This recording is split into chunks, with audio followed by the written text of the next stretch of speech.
In your comedy special, you talked about how black people will forgive any musical artist if they drop a hot enough album.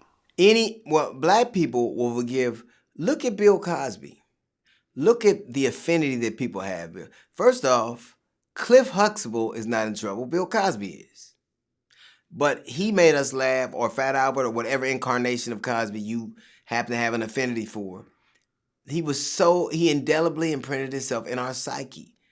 O.J. Simpson, when he's running through the airport, it's the first time we'd ever seen a black man who was, sponsored by a major advertiser. He was, running through here go the juice. Because, or Kanye with his first couple of albums, or R. Kelly. That's how bad black people need to feel good. That's how bad we need to feel good. Well, because what was interesting was I just interviewed Bill Duke recently. And I asked him what he thought about Kanye's slavery comments.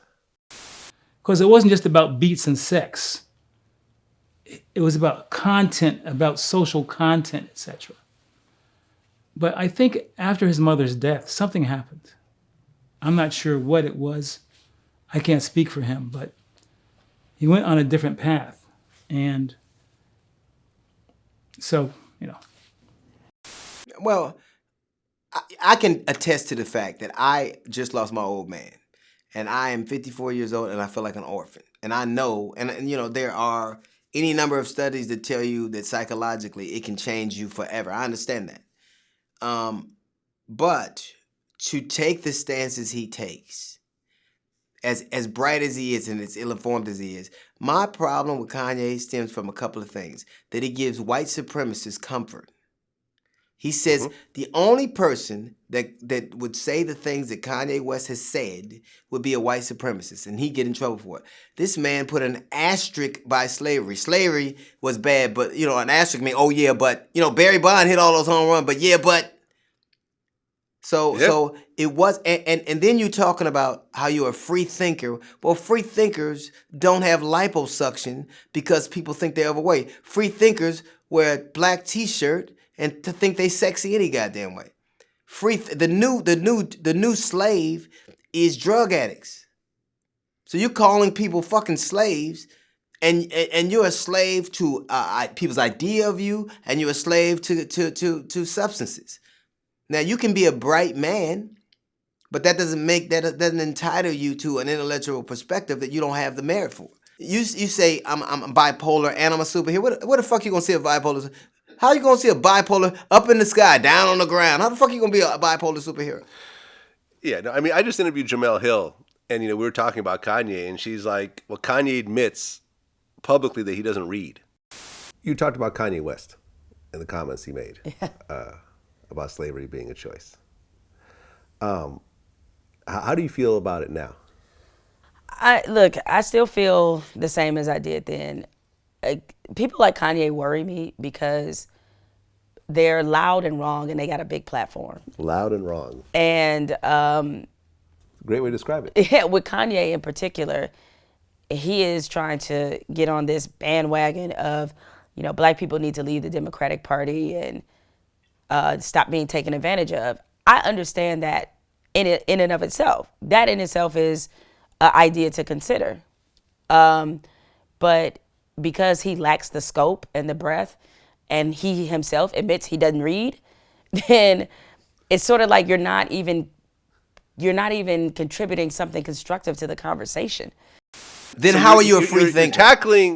That's what I'm saying. You're tackling political issues when you don't actually read about them at all. So you like to sound smart to dumb people. Now, let me tell you something. He has the capacity for learning. If you don't read, you are lazy. You're intellectually lazy and you're not curious. Why the fuck would I listen to somebody who's too lazy to learn and is not curious about the world that goes around? What artist doesn't want to know about the world that he's going to see? I mean, how interested in you in things that have nothing to do with what you do? Just because you're interested as a human being, just to be part of the human experience, you want to know things. And if you don't want to know them, you're either ignorant or think you have all the answers anyway, which is narcissistic. You're a fucking sociopath, which is why I can see how he likes Donald Trump. Right. And, Mark Twain had a very interesting quote. He said, "The man who does not read has no advantage over the man who cannot read." Right. It's discernible. There's no discern. Listen, I don't know. They attribute this to Mark Twain.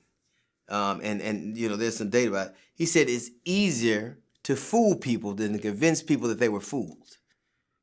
And there's a lot of that in somebody that makes us feel good about ourselves, like a Kanye, like a Bill Cosby, like a, and I'm not equating their actions the same, but I'm talking about there is a feeling that we have of people. They're in the soundtracks of our lives, of our everybody. Bill Cosby is responsible for Barack Obama. I firmly believe it. They saw black people in a certain way. Black people saw themselves in a certain way and started going to college and responding. So that, of course, you're gonna have a fond memory of that.